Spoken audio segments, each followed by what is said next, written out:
it. Oh, I love it. I love it. I love it. I love it. I love it. Lucy, come on. Tell me how you really feel. Oh, do you realize this is the best thing that's happened to us since we got Christina? Come on, read me the good stuff. Okay. Wait. Here it goes. Okay, Lolita, gone to the dogs.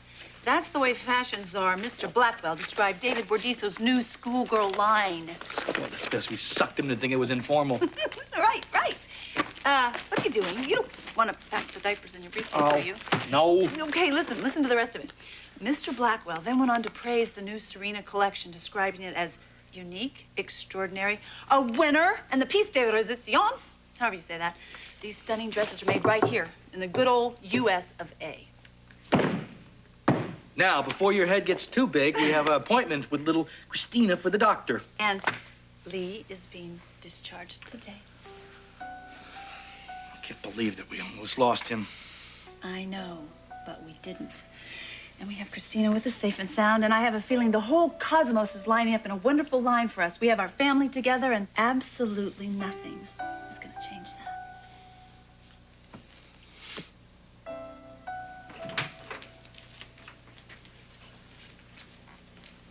Hello, Julie.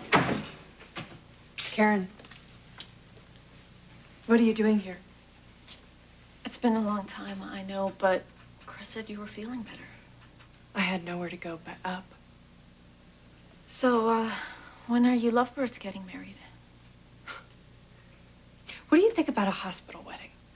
It could work. Denim bridal gown. Big bouquet to hide my handcuffs. And you could be my maid of honor. Why not?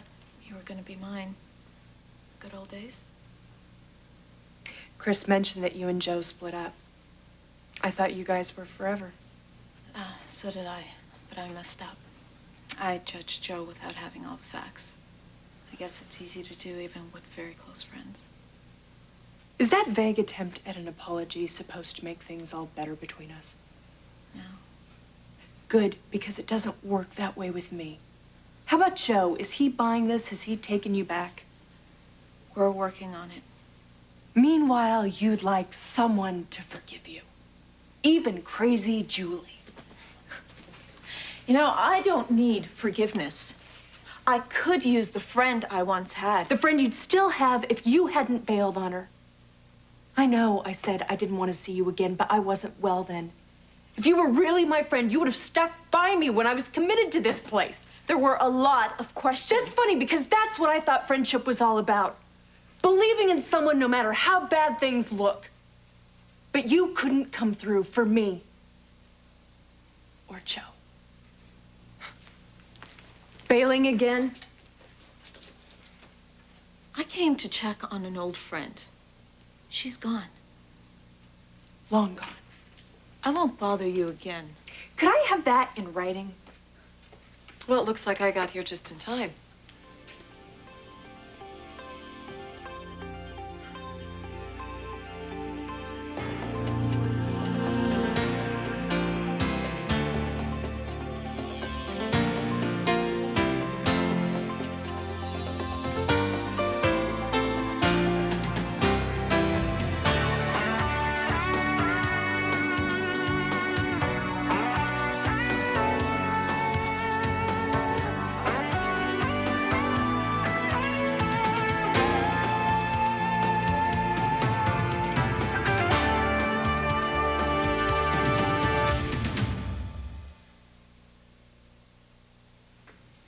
Miss Wexler, please don't leave.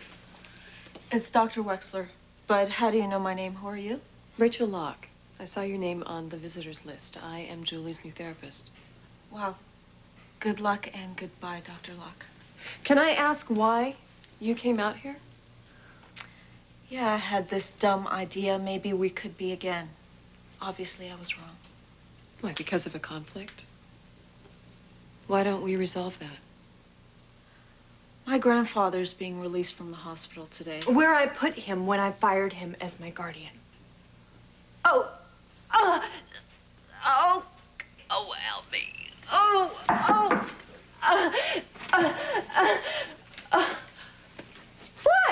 What? I was only joking.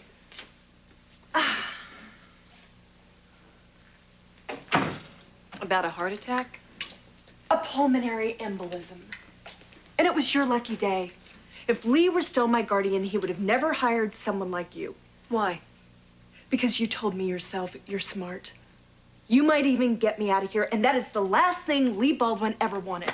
But you're very anxious to get out, aren't you, Julie? No, I'd rather rot in my cell, but why don't we keep that our little secret? Meanwhile, you do what you're paid to do and tell the court that I am ready to stand trial. Okay, if that were true, would you have just been so cruel right now to your friend? I don't have any friends. No one who would say this woman deserves another chance. Nobody believes that. You don't believe that. Because Greg Cooper did such a job on your mind. You know, you can be the victim. Or you can find the guts to remember, Julie, because there were people that cared about you. Once upon a time. You know what? This isn't a fairy tale. You're not under a spell. You can take control of your life, but you have got to start reconnecting right now with people who cared about you. Look, I want you to tell me who was on your side during the first trial. Karen. But after our visit today, we can write her off. That's not necessarily true. Who else? Frank. Frank Scanlon. He was my boyfriend. And, he wouldn't give up on me until I pushed him away for good. What about people at work? Matt, Dr. Harmon, he tried to keep an open mind. And so did Ellen. She was chief resident then. And even when I was first accused, Ellen fought to keep me on at the hospital. And then there was Lucy Coe. She was one of my biggest fans.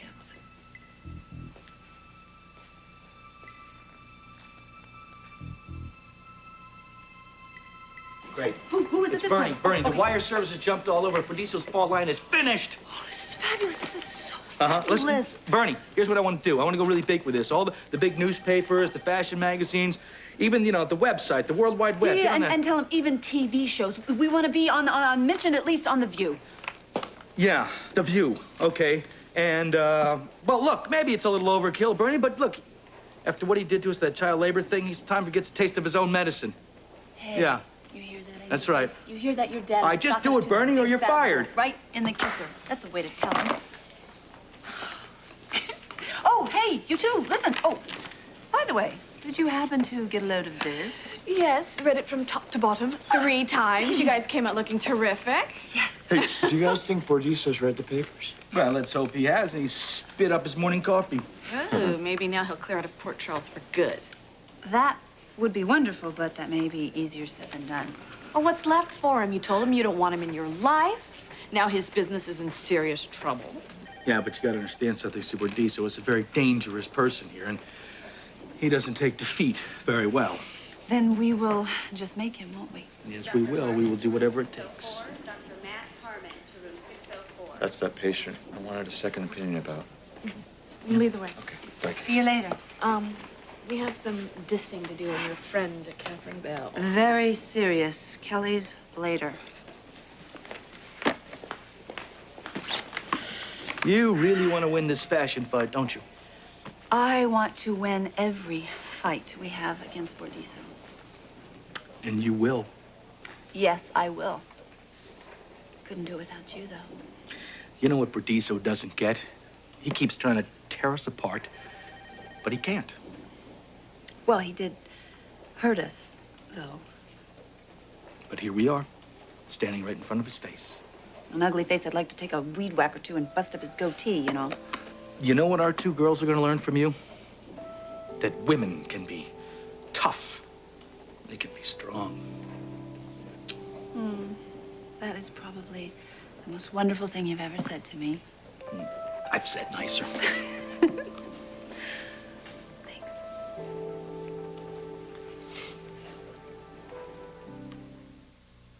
Okay, we have Karen Wexler, Frank Scanlon, Matt Harmon, Ellen Burgess, and Lucy Coe. These are the people that we're going to concentrate on. Won't it be a little obvious if I call them after all this time?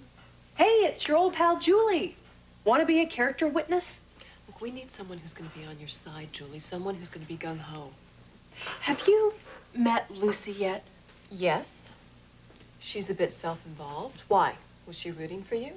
Well, mostly because she wanted Eve Lambert to be the killer. Eve was involved with Scott Baldwin then, and Lucy wasn't so crazy about that. Then her reasons for supporting you were selfish, which means that she's out. Julie, we need people here who are nurturing. So how about Frank Scanlon or Matt Harmon? Hold on. Go back to Lucy. Why? Well, I spoke with her a few weeks ago. You didn't mention that. Oh, I forgot. I was trying to reach Lee Baldwin. Lucy answered. And there was what, some sort of a connection? She didn't hang up on me. Well, that's a start. Lucy, I'm positive she's the one. But will you bring it up with her for me? Let her understand how important this is. Is it really, Julie? Or are you just repeating what you think I want to hear? I want out of this place, and I need a friend. Please, will you speak to Lucy?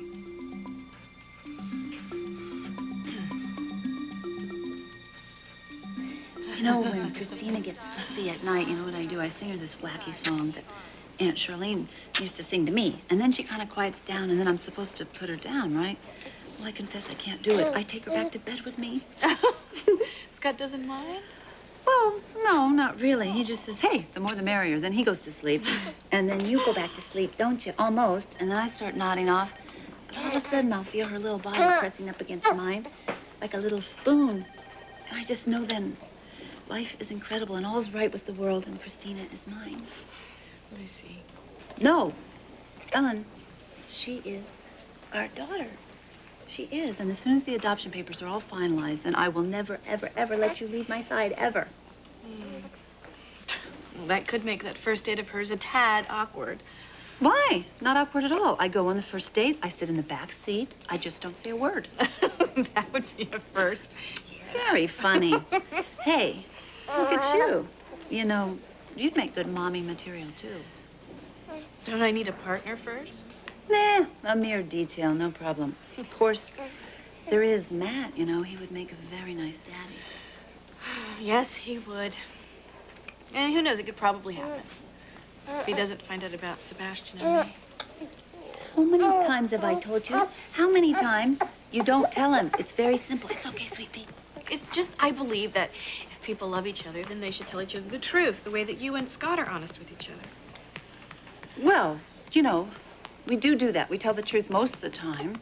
But, for example, you know, at the Mr. Blackwell luncheon, that fashion show thing, I know that new doctor, what's her name? Dr. Rachel Locke was hitting on Scott, but he didn't tell me. Even though she was. Ooh. You know, I know it's funny. I know her face from somewhere. Not here, but somewhere. Well, I know her type, and I know it well. That Dr. Locke is not about to mess with my family. We have a perfect remedy for things like that. Oh, speaking of which.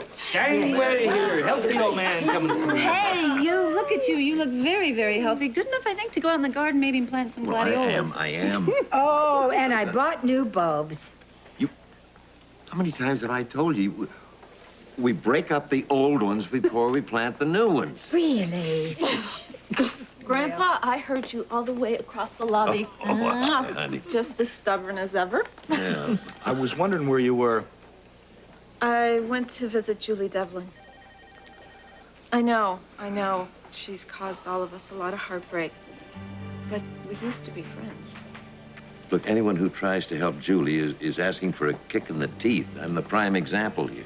It's kind of you, Karen, to reach out to her that way, but you just be very careful where Julie Devlin is concerned. Yes, Gail's right. You know, I hate to say this in front of Christina, but that woman did try and kill me. Not once, but 3 times. So I suggest you stay a whole galaxy away from Julie. Ryan is Haley's dearest friend. I've never met anybody like you. And he's the one person she can turn to. You tear me apart. and he puts me back together. You're lucky enough to have the best woman that I ever met love you. And you can't see it. Whatever you need, whatever you're going through, I'm gonna be there. But will their friendship past the point of no return escape To All My Children on ABC Daytime? You don't have to suffer from allergies anymore, Mrs. Carlson. There is something you can take. Here, try this. It should make all the difference in the world. Hey, Karen. Hey, you two. Hey. You know, I didn't want to mention this earlier with Lee, but you don't know about Victor Collins, do you? What Why? about him? What happened? I'm sorry. He was in Europe, Italy, I think, and he passed away. What? Passed away? No, What are you talking about? Was it an accident or something? No. Apparently he had a terminal disease. Didn't tell anyone. No, that isn't possible. If someone like Victor left this world, I certainly would have felt it. No. Kevin. Oh. Yeah, I know what that would be like. We gotta call Mac. Call Mac right now and get to the bottom of this, please. Dr. Karen Wexler, 4894. Excuse me. Dr. Wexler? Karen, it's Julie. Julie, this isn't a good time. Please don't hang up on me. I called to apologize. For making fun of my grandfather's illness? I was trying to make sure that you wouldn't come back. Why? When you walked into the visiting room, it brought back a lot of stuff for me. Us being friends, where I was then, where I am now. I couldn't deal with all of it, so I acted the way I did. I'm sorry. I'd say I understand, but that would be a lie. I don't understand you, Julie. Will you at least give me another chance? Come back and see me again. I don't know. Seeing me obviously upsets you. Yeah, my therapist says I have to work through that if I ever want to get better. Okay, give me some time. All right? I hope to see you soon.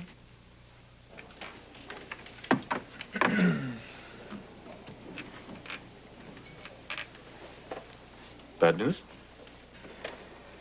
Oh, depends how you look at it, I guess. That was Julie Devlin. Did she just call you out of the blue? I went to see her today. It didn't go well. In fact, it was horrible. She called to apologize. Well, that woman is obsessed with manipulating the people who love her. But what if she's sincere? And I turn my back, and then it's too late. People get snatched away from us just like that. And then we have all these regrets. Well, I have no regrets when it comes to Julie. And I get the impression that you're not talking about you and Julie.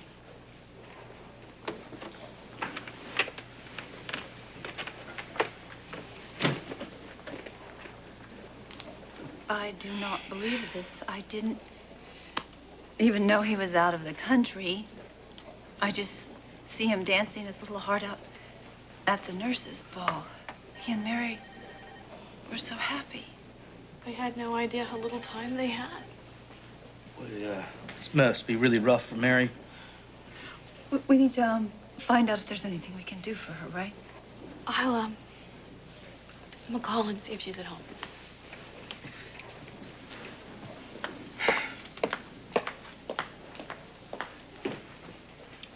What about Kevin? I should go to Kevin. I should. Yeah, that's a good idea. You should go pay Kevin a visit. I'll go pick up Christina's medicine. I'll meet you back at the firehouse. Thanks. But what do I say to him? What? Lucy, you'll find the words when you see him. You will. Okay? See you. Oh. Hiya, Dr. Locke. Rachel, please. Ah, yeah, okay. Oh, look at this. This little cutie must be Christina. Yeah. You know Lucy Coe here? Yeah, of course. It's nice seeing you again. I'll catch you later, huh? Okay. Bye. See ya. You know, I'm glad that I ran into you. There's something I'd like to speak to you about. Well, I'm sorry. It's really not a good time. It'll only take a minute.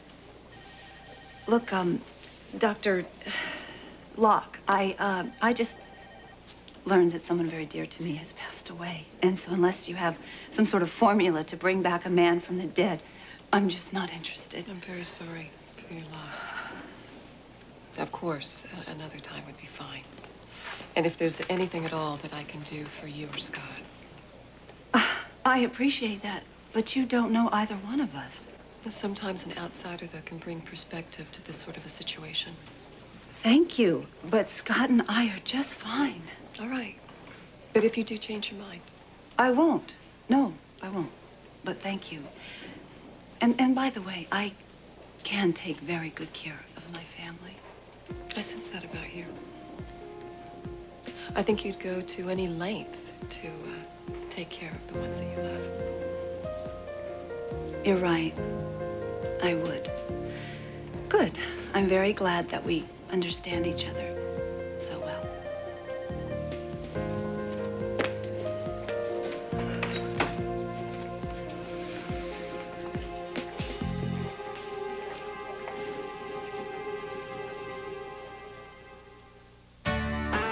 Monday on Good Morning America. Want to be a millionaire? Regis Philbin shows you how. Plus the Moody Blues sing Nights in White Satin. That's Monday on Good Morning America.